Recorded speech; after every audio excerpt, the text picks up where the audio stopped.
Bonsoir tout le monde. Qu'est-ce qu'on est heureux de vous retrouver en ce nouveau rendez-vous. Comment ça, vous n'êtes pas heureux non. Vous commencez bien cette soirée, hein. Franchement, on a bien fait de vous inviter. Merci. Mesdames et messieurs. Ah non, c'est ma cam là. Oui, mais nous sommes très heureux de vous retrouver ce soir pour une nouvelle soirée dédiée aux grandes rivalités de la W. Ce n'est pas moi qui queen, c'est la chaise. Oui. Et oui, la chaise participe également à cette belle soirée. Et vous n'allez pas queener, vous allez simplement vous ambiancer avec nous parce que nous sommes de retour pour une nouvelle soirée, simplement de... Il raconte. Et il raconte, c'est un peu nous en fait qui racontons. Je suis Philippe Chéreau. Et je suis Christophe. J'ai toujours l'impression qu'on va lancer un rap. Je suis Christophe Ajus. Je suis Philippe Et c'est Chéreau. le Hit Machine. Ah non, là, on est revenu avec Charlie. Là, c'était Lulu. ça. Je m'appelle Charlie. Je m'appelle Lulu. Bon, Non, mais sérieusement. je faisais pas ça du tout, Lulu. Bah, un peu quand même, non Bon. Alors, en tout cas, ce soir, pas de Charlie, pas de Lulu, un Christophe Ajus et un Philippe Chéreau, et surtout un Eddie Guerrero et un Rey Mysterio. Ah ben oui, non, mais quand même, là, on rentre dans le vif du sujet. Oui, bah, l'une des plus belles rivalités de l'histoire du divertissement sportif. Alors, est-ce qu'on va encore avoir le droit aux explications éclairées Ah bah si vous me demandez, poliment. du docteur S-Catch que vous êtes, monsieur Ajus? Parlez-nous un petit peu d'abord peut-être de Rey Mysterio, à tout seigneur grand honneur. On commence par Rey Mysterio. Ah, Rey Mysterio. Le roi du mystère, Oui. le mystérieux, comme disait votre Si.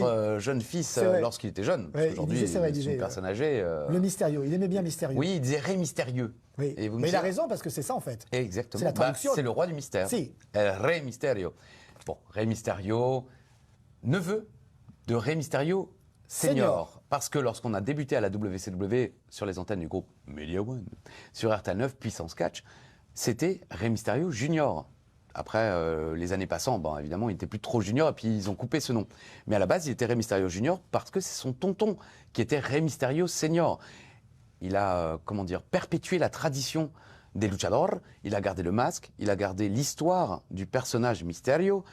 Et ben, il est devenu l'un des plus grands, si ce n'est le plus grand. Je le disais en fin d'année dernière sur les antennes du groupe Media One. Rey Mysterio, pour Bret Hart par exemple, c'est le plus grand de tous les temps. John Cena lui aussi dit que Rey Mysterio est l'un des plus grands de tous les temps. En vrai, effectivement, on a tendance à ne pas le catégoriser comme le plus grand de tous les temps, comme par exemple Ric Flair, John Cena, Bret Hart, Hulk Hogan. Mais Rey Mysterio, c'est une carrière incroyable. Oui. Il a débuté, il était encore mineur. Il catchait dans des bars à Tijuana, dans des bars où il n'aurait pas eu le droit de rentrer. Au Mexique, hein. Oui, Mexique. Tijuana, Mexique aussi. Ah, si, Bien sûr. Il y a des gens qui ne connaissent pas. Bah, vous connaissez pas Tijuana, quand même. Bah, vous avez déjà été à Tijuana? Non, jamais été à Tijuana. Ouais. Moi, Bah, j'ai- il a commencé son premier masque à l'âge de 8 ans quand même, hein. Il a commencé très très jeune. Ben oui. Rey Mysterio, c'est... Non, et puis il catchait dans des petites fédérations indépendantes, comme on dit, et effectivement, c'était souvent dans des bars dans lesquels il n'aurait pas eu le droit de rentrer en tant que client, mais comme il était luchador, il avait le droit de rentrer. Et effectivement, il a débuté, il était tout fin, tout petit, tout jeune, puis il est devenu l'une des plus grandes stars de l'histoire. Alors, Oui. justement... Dites-moi, Philippe, parlons qu'est-ce un qu'il y a petit sur peu- vos fiches? Bah, sur mes fiches, moi j'ai quelques petites anecdotes. Je vois des insultes aussi, J'aime bien vous, c'est pas j'aime bien sympa, vous ça. défier, vous challenger Allons-y. sur certaines petites choses. Alors, Oui. on l'a dit, il a eu son premier masque à l'âge de 8 ans, fait par un artisan mexicain, un ami de la famille, mais il a commencé vraiment à catcher alors qu'il était adolescent, c'est vrai, et il catchait contre des adultes. Oui. Et c'est d'ailleurs ce qui a donné son style. On connaît un Rey Mysterio, il est vif, il est rapide, il voltige, il s'amuse avec les cordes. Les cordes sont ses amis, la pesanteur et sa maîtresse. C'est vrai que bon c'est... Ah oui, non mais c'est quelque chose d'exceptionnel. D'accord. Mais est-ce que ce style, il l'a perdu? Bah non, jamais. Pas vraiment. C'est vrai qu'il a été contraint donc de commencer tôt avec des adultes. Ah, il n'a pas Et- été contraint, c'était sa passion, Oui, non, c'était sa d'accord, famille. mais il Non, mais j'entends bien. Il a commencé enfant, pouvait donc, pas et il commencer affrontait avec des géants pour lui, alors qu'effectivement, ils étaient simplement peut-être de taille classique, comme Et nous. c'est pour ça qu'il a justement mis en place ce style Oui. de rapidité Tout à fait. et de voltige qui a fait de lui en effet l'un des plus grands luchadors de tous les temps. Eh oui. C'est vrai. Rey Mysterio. Alors, est-ce que vous savez quel était son premier nom? Parce que là, il y a... Mais oui, Non, non, on en a j'ai- parlé 1000 fois. Non, bah, j'ai une Ah, c'est petite- pas le colibri? Eh bien non. Ah, c'était quoi alors? C'est le lézard vert. Le La lézard vert. LaGuardia Verde. C'est vrai? Oui. Ah, bah, on dirait une série avec Bruce Lee. Eh oui, avant de reprendre le nom familial. C'est vraiment quand il était tout petit, D'accord. il avait le nom du lézard vert. Ah, le lézard. Ah, vous le saviez pas, ça? Non, non, j'avoue, Voilà, non. je l'ai retrouvé. Mais c'est vrai que nous, on a souvent évoqué à Le l'antenne colibri. durant ces 25 ans, en Avant. effet, le colibri. Parce qui- que c'est cette qui lui- tradition qui lui va bien, d'ailleurs. C'est cette tradition de la lucha libre. Avant de reprendre une tradition familiale, un personnage familial, bah, les superstars débutent. Et puis quand ils sont, disons, à point, on peut dire ça comme ça, vous qui avez des références culinaires, le membre de la famille qui représente la famille dans la lucha libre donne la tradition, offre cette tradition, offre l'héritage. Donc avant d'être Rey Mysterio, ben, il était le Colibri et le Lézard Vert. Mais il y a eu une série, est-ce que, encore une fois, il y avait Bruce Lee qui jouait Kato. Ah ben, on pourrait parler, puisque Bruce Lee a quand même beaucoup influencé de grandes superstars. Mais là n'est pas le sujet ce soir, Monsieur Ajus. Okay. Avant d'arriver sur la rivalité qui l'oppose donc à Eddie Guerrero, on va s'intéresser maintenant à Eddie Guerrero, parce qu'ils ont un point commun quand même, les deux, que ce soit Eddie ou Rey, c'est une famille de catcheurs. Voilà, ce sont des familles qui sont nées dans le catch. Ça respirait catch, ça mangeait catch, ça transpirait catch. Bah, c'est ce qui rend les images d'archives d'Eddie, aujourd'hui évidemment décédé, mais encore plus émouvante, parce qu'on voit Eddie Guerrero dans les bras de son papa, qui était un luchador, lui aussi, Gory Guerrero, d'où la prise d'ailleurs, le Gory Special, qui est une prise inventée par le papa d'Eddie Guerrero. Tous ses frères sont dans le catch, ses tontons sont dans le catch également. Chavo. Chavo d'ailleurs, oui, en fait, je dis tous ses frères. Non, c'est tous ses oncles qui sont dans le catch, c'est les frères du papa qui sont dans le catch. Et les images d'Eddie petit, en train de jouer avec son papa, moi, j'en ai presque les larmes aux yeux là, parce qu'effectivement, Eddie est parti depuis. Et il a grandi dans ce milieu-là. Toute sa famille était dans le catch. Ils étaient toutes les semaines dans des rendez-vous catchesques, avec des shows de catch le vendredi, le samedi. Il a grandi dans ce milieu. Et il n'était pas forcément destiné à être l'une des plus grandes stars de l'histoire, parce que ses oncles étaient déjà très talentueux. Mais effectivement, il a réussi à faire son trou, il avait réussi à faire son nom. Et il a eu un destin exceptionnel. Et tout comme Rey Mysterio, il a commencé très tôt, même plus tôt que lui. À l'âge de 5 ans, il faisait des roulades dans le ring, dans les entr'actes des galas de catch auxquels participaient ses tontons ou alors son papa. Oui. Et c'est drôle parce qu'en effet, les roulades, on fait ça même en gymnastique. Et, je vous dis, vous n'avez jamais fait de gymnastique? Non, moi j'ai été insulté par un prof de sport en 4e parce que je ne savais pas faire une roulade. Madame Schirmer! Ah, très bien, vous réglez vos comptes aujourd'hui, c'est ça. Et dernière petite anecdote qui va vous faire sourire certainement, et je trouve ça plutôt mignon. Sachez que Eddie Guerrero a commencé le catch, il a commencé à apprendre le catch avant même de commencer à apprendre à lire. Donc il savait catcher avant même de lire. Alors, maintenant que nous avons présenté Eddie et Rey Mysterio alors qu'ils étaient tout jeunes, on peut dire que c'est un destin familial presque similaire, avec quelques années d'écart. Parlons maintenant de ce qui a complètement changé leur vie, l'arrivée dans des fédérations professionnelles. Ah, écoutez, au départ, ils sont au Mexique. Les deux sont plutôt dans le sud des États-Unis. Ils font leur marque au Mexique, dans la lucha libre. Et ils sont recrutés d'abord par la ECW. Tout à fait. De Paul Heyman. Ils débarquent et ils se font un nom. Et chacun de leur côté, sans vraiment se rencontrer. Rey Mysterio, c'est plutôt des rivalités avec Psychosis, qu'on a bien connu sur RTL 9 dans Puissance Catch, qui a été un des luchadors les plus marquants de sa génération. Rey Mysterio, Psychosis. De l'autre, Eddie Guerrero était plus en rivalité avec des Dean Malenko, des Chris Jericho, des catcheurs de poids, disons, moyen. Alors que Too Cold Scorpio, ça vous parle, ça? Bien sûr, Too Cold Scorpio, évidemment. C'était une grande rivalité. Ah, c'était une grande rivalité de la carrière de Eddie Guerrero? Oui, peut-être. À l'époque de la ECW. Tout à fait. Too Cold Scorpio. Petit challenge. Petit challenge pour Christophe Ajus. Oui. Avant d'arriver à la ECW, où était Eddie Guerrero? C'est facile. Chez lui. Non, mais à la AAA. La AAA, si, la AAA. Et est-ce que vous saviez comment il s'appelait la AAA et quel masque il avait ou quel personnage il avait? Alors, il n'avait pas de masque et il n'avait pas. Mais il s'appait Los Gringos avec Art Barr. C'est pas ce que vous avez dans vos fiches? Non, moi c'est pas ce que j'ai. Moi, il devient la seconde incarnation de Black Tiger. Ah oui, mais alors là, c'était au Japon. Exactement. Voilà. Non, mais avant d'arriver. C'est pas au Mexique. Oui, en fait, c'est une époque différente. Le monde a changé. Le monde part à volo. Et voilà, le monde part à vélo. Non, à volo. Ah, oui, il peut partir à vélo aussi. Mais il peut partir en calèche aussi, pourquoi pas? Non, ça se fait plus, ça. Ah bon, tant pis. Pourtant, ça sent le cheval. Alors, non, oui, bien sûr, c'est une autre époque. Les catcheurs à l'époque, ceux qui voulaient, entre guillemets, réussir, mais qui n'avaient pas le physique, comme Eddie Guerrero, pour aller à la WWE, ils parcouraient le monde. Il y avait la lucha libre, la AAA, la CMLL, par exemple, au Mexique. Et puis, ils partaient au Japon. La New Japan, la All Japan. Là, en l'occurrence, c'était plutôt les light heavyweight, cruiserweight, junior heavyweight au Japon. Oui, comprenez les poids moyens, les poids légers. Je vous donne des termes comme ça, histoire de vous... hein, de vous impressionner, le mec il s'y connaît quoi. Non, et effectivement à l'époque c'était la grande mode des junior heavyweights, c'est-à-dire les poids moyens. Et c'est à cette époque-là, alors ça vous ne le saviez peut-être pas, que Eddie Guerrero voulait arrêter le catch. Ah non. Oui, parce qu'il voulait sortir un petit peu de l'ombre de sa famille. C'était très pesant pour lui. Oui. Il avait une pression énorme, forcément, avec un nom pareil, avec une famille pareille. Oui. Et c'est en 1993 qu'il a eu des vrais doutes sur la suite de sa carrière. Bon, après, la suite, on la connaît. Il a réussi à passer outre. Et il s'est replongé avec la ECW. Donc, on revient à la ECW. Non, oui, il avait fait le tour du monde. La ECW faisait partie de ce tour du monde où tous les catcheurs devaient passer à un moment ou un autre pour apprendre le métier puis se faire connaître, principalement aux États-Unis. Et c'est là que lui et Rey Mysterio se font connaître aux États-Unis. Les promoteurs les remarquent. Ils sont à la télévision, même sur une petite chaîne, dans un petit programme, mais ils existent. Et ils se disent, tiens, il y a peut-être quelque chose à faire. Comme vous, avec moi, il y a 25 ans. Ah oui. Et Eric Bischoff... Ah, vous avez bien changé depuis. Hein. Ouais, malheureusement, oui. Évolué, on va dire. Oui. La descente aux enfers, certains diront, mais enfin... Et Eric Bischoff se dit, tiens, je vais mettre un petit peu l'accent sur les cruiserweights, les poids moyens, les poids croisés pour une traduction littérale, mais pas des poids lourds, comme on a connu à la WWE ou à la WCW à l'époque. Et donc il recrute toutes ces superstars, les Psychosis, les Rey Mysterio, les Eddie Guerrero, les Chris Jericho, tous ces catcheurs qui n'avaient pas de place dans les années 90, au début des années 90, parce qu'ils n'étaient pas des vrais poids lourds.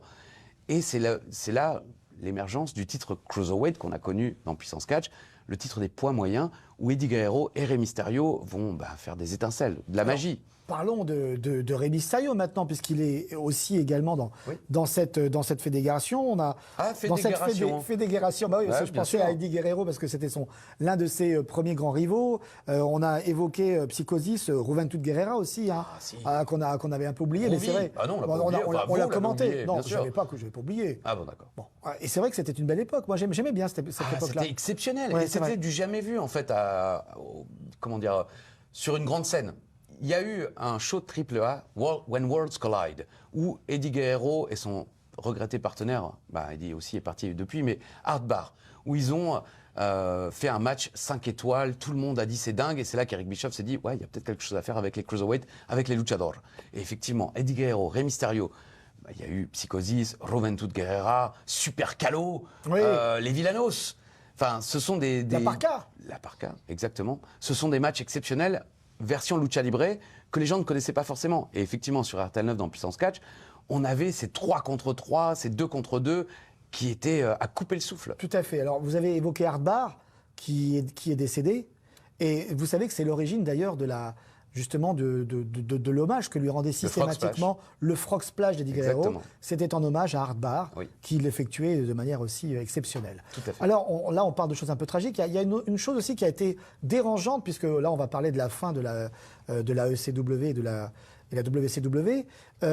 Pour Rey Mysterio, quelque chose qui l'a marqué, c'est lorsqu'en 1999, on l'a contraint un petit peu, et il n'était pas encore assez installé pour pouvoir dire non. On l'a contraint de faire un match avec une stipulation qui est la plus horrible pour tout luchador, avec la perte de son masque. Exactement. Ça, c'était terrible pour lui. C'était terrible, d'autant plus qu'il n'a pas perdu son masque, ça c'est la tradition, face à un luchador. C'était contre Kevin Nash, entre autres. Je ne sais plus, vous avez peut-être l'info, je crois que c'était un match par équipe, en plus. Oui. Mais normalement, lorsqu'un luchador perd un masque, c'est face à un autre luchador. Et c'est généralement dans un match, par exemple, masque contre masque, mascara contre mascara. Oui, je prends des cours d'espagnol, bonsoir. Christophe Ajus, polyglotte, je parle difficilement français. Oui, alors quoi on peut s'intéresser à Rey Mysterio.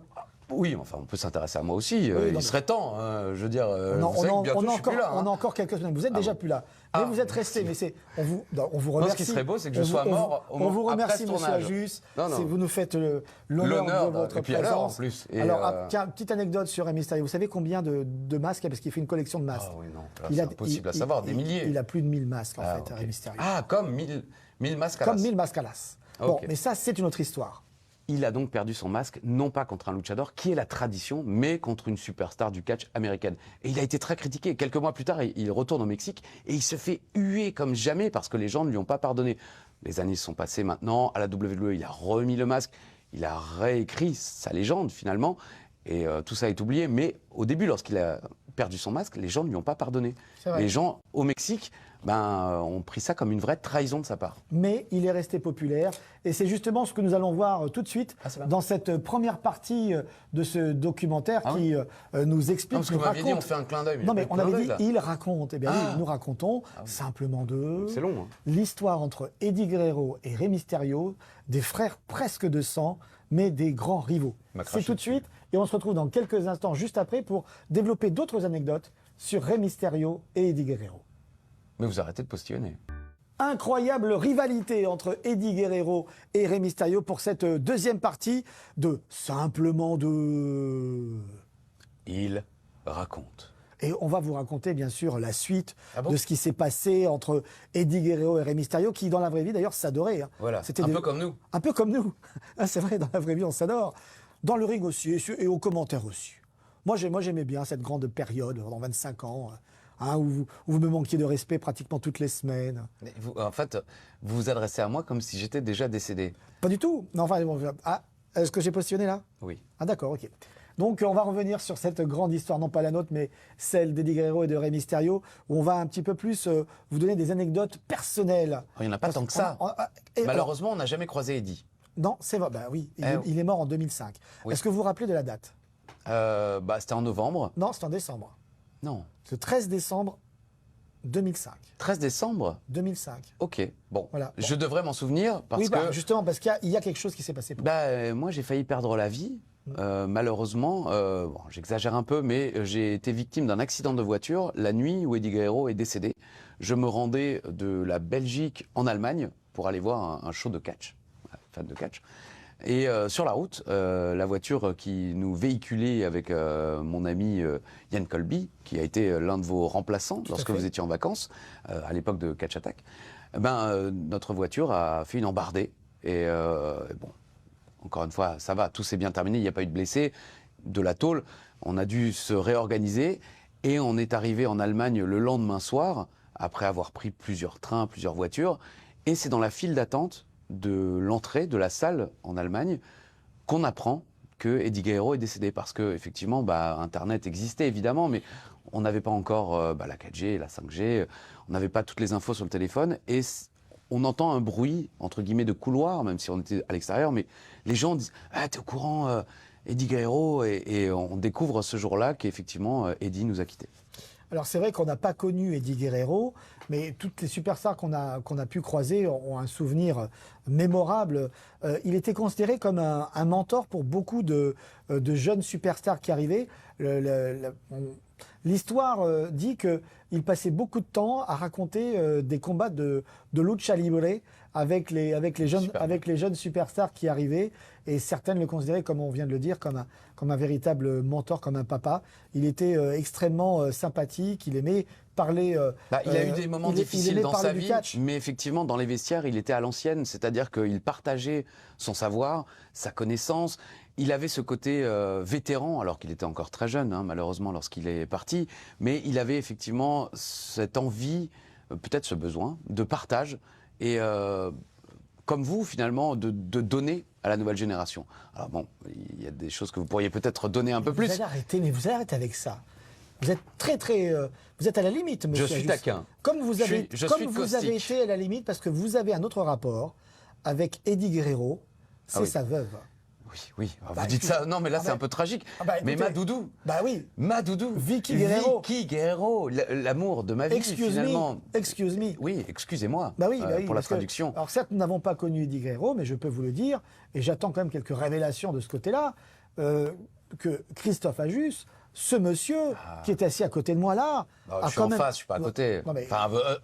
Bon. Avec vous, on est à côté tout le temps. Oui, mais c'est votre force. Mais c'est bien, c'est bien. Oui. Je vous protège. Vous êtes un peu le système solaire. Le monde tourne autour de vous, finalement. Écoutez, merci. Je suis votre soleil.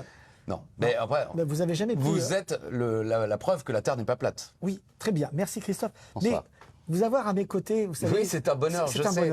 C'est un bonheur sans nom. Je suis tellement gentil. Nous sommes, on va dire, l'incarnation même de la rivalité du commentaire.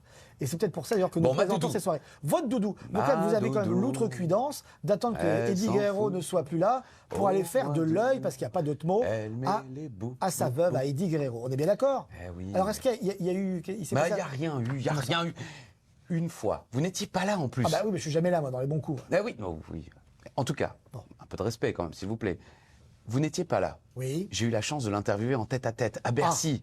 Souvenez-vous, j'avais même demandé à la production du groupe Media One de ramener des fleurs et des chocolats. Je me souviens même avoir fait comme ça, et puis les fleurs arrivaient et tout.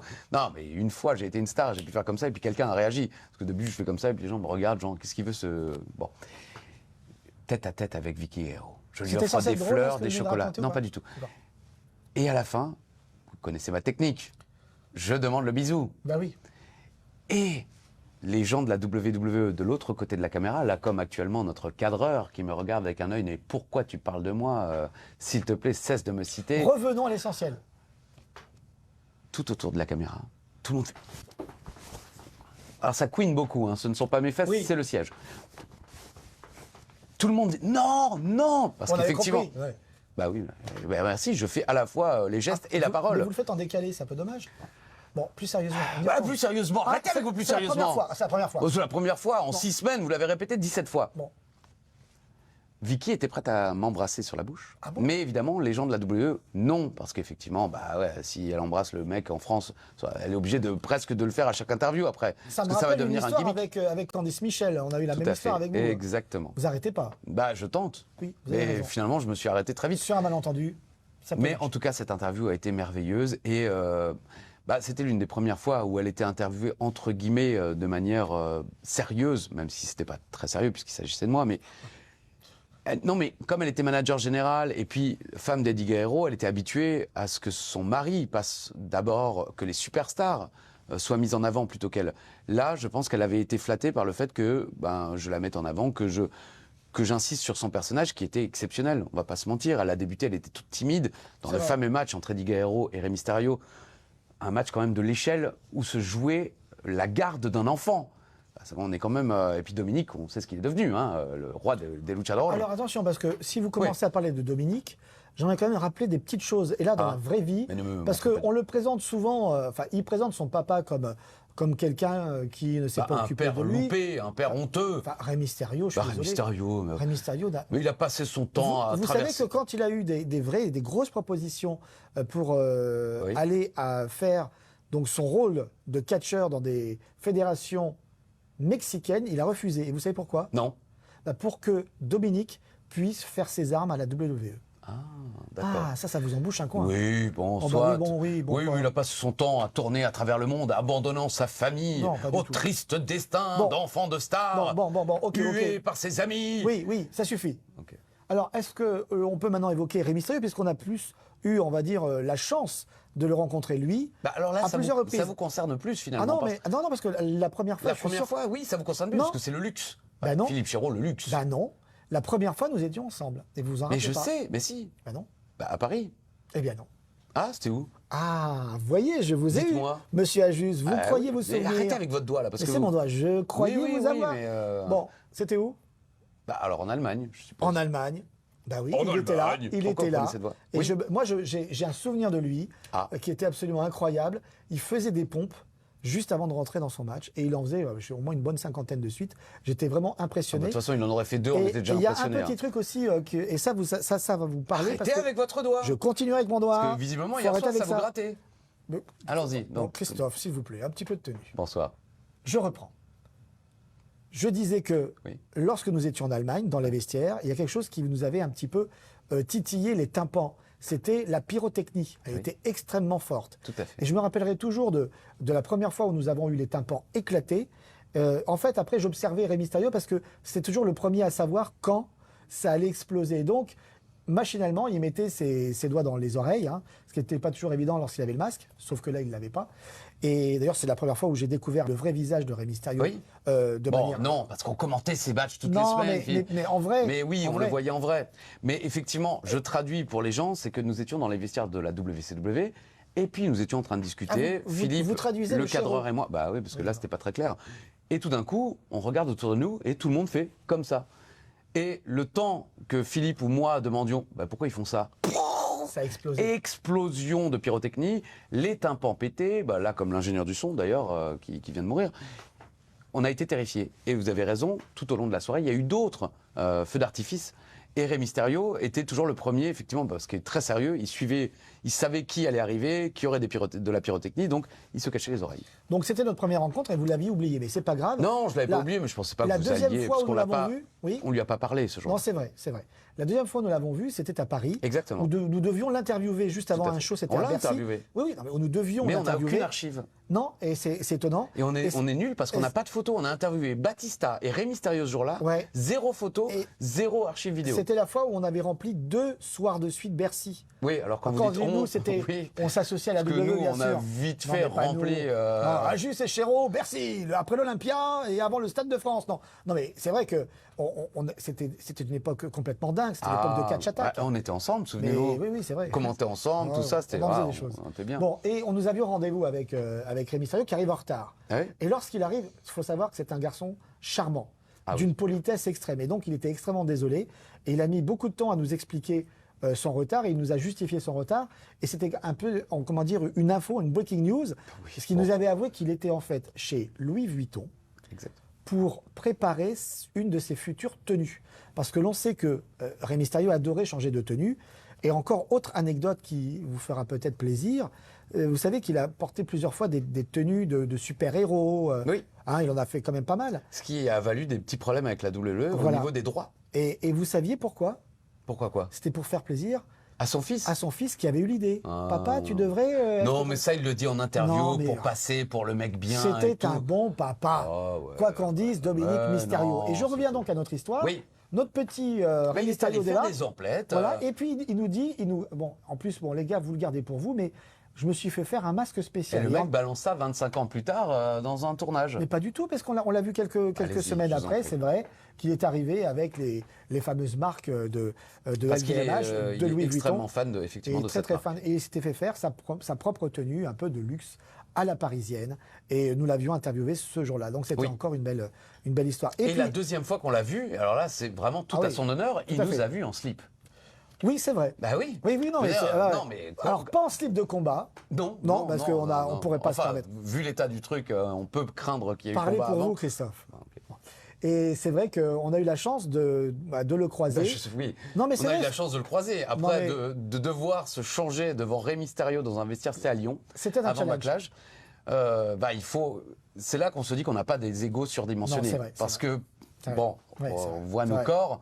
Avoir le courage de se mettre à demi nu pour mettre un costume devant Rey Mysterio, qui est quand même l'un des plus grands catcheurs de l'histoire, on se dit, bon, ben voilà, on ose tout, quoi. Et c'est à ça qu'on nous reconnaît. Mais en attendant, il faut savoir que Rey Mysterio a une réputation comme ça où il se change volontiers dans des Il a une réputation dans de des se changer vestiaires, volontiers. dans des vestiaires Le avant mec des- dans le bus, dans Non, mais les il se change volontiers. il aime partager le Non, vestiaire avec des c'est techniciens. ce que je vous Voilà, c'est ça. disais il y a peu, effectivement, parce que nous, on était choqués. On arrive à Lyon, on nous dit, vous vous mettez là pour vous changer. Vous savez, on a quand même parcouru les vestiaires du monde entier.